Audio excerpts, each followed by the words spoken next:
Hello everyone. तो चलिए आज का क्लास स्टार्ट करते हैं और आज के क्लास में देखेंगे यूजेस ऑफ स्टोन्स के क्या क्या इस्तेमाल होते हैं इसके बारे में देखने वाले हैं। यहाँ बोला है stones have been used in construction since ancient times.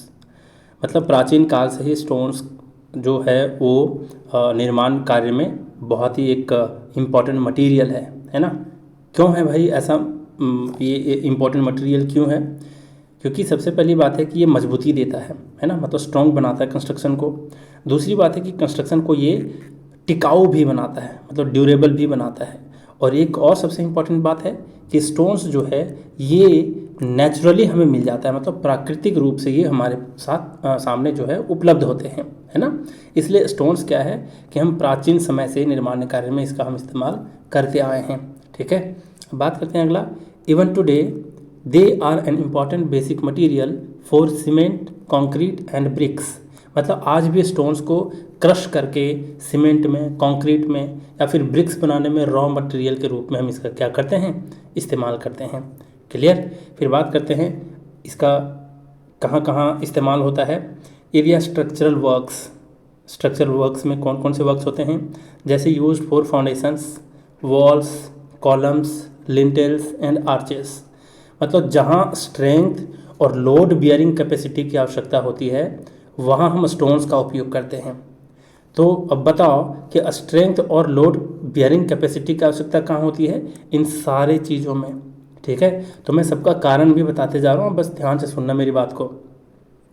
अब यहाँ पर है कि फाउंडेशंस में, वॉल्स में, कॉलम्स में, लिंटेल्स में और आर्चेस में इस्तेमाल होता है। लेकिन क्यों इसमें इस्तेमाल करते हैं?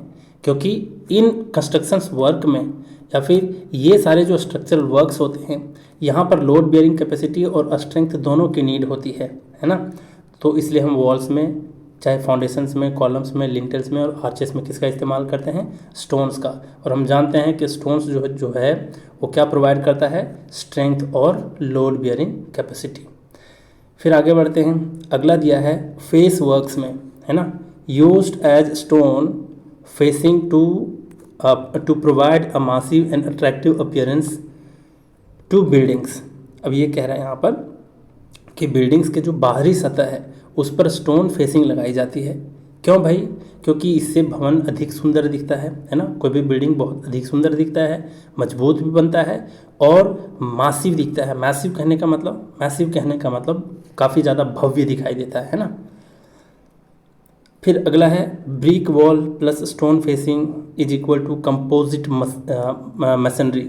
इसका क्या मतलब हुआ कि जब अंदर जो है वो ब्रिक मसनरी हो और बाहर जो है ब्रिक मसनरी के बाहर जो है वो अगर हम स्टोन्स का फेसिंग कर देते हैं तो उसी को हम क्या कहते हैं? कंपोजिट मसनरी कहते हैं।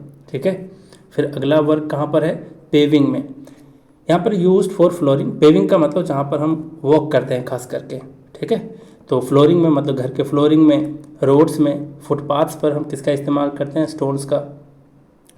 तो क्यों करते हैं? क्योंकि स्टोन्स जो है वो वेयरिंग मतलब समझ रहे हो? वेयरिंग का मतलब होता है कि घिस जाना, है ना, घिसना, टूटना, तो इसको वेयरिंग कहते हैं। तो स्टोन्स जो है वो घिसने का बहुत ही अच्छा प्रतिरोध करता है।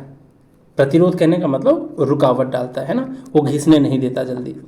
तो इसीलिए हम इसका इस्तेमाल कहाँ करते हैं? फ्लोरिंग में, रोड्स में, फुटपाथ्स में। क्योंकि इस पर अगर नॉर्मल चीज़ हम लगा देंगे तो घिस सकता है ये सब, है ना। फ्लोरिंग है, रोड्स है, फुटपाथ है, काफ़ी ज़्यादा लोग वॉक करते हैं इसके ऊपर, गाड़ियाँ चलाते हैं, तो घिसने का डर होता है। तो घिसने का यानी कि वेयरिंग का डर रहता है।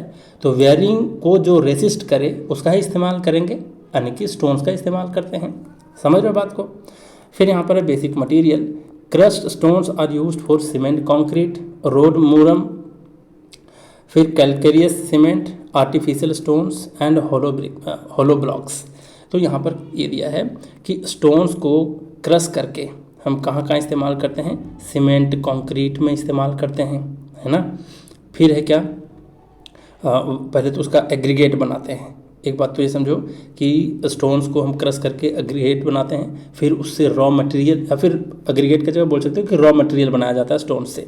ठीक है, जिससे क्या होता है कि कंक्रीट में या फिर रोड का जो बेस होता है उसको मूरम कहते हैं ना, मतलब मूरम जो इस्तेमाल करते हैं रोड बेस में इस्तेमाल करते हैं। फिर सीमेंट में भी इसका इस्तेमाल होता है, आर्टिफिशियल स्टोन्स में भी, और आपका हॉलो ब्लॉक्स में भी इसका इस्तेमाल होता है।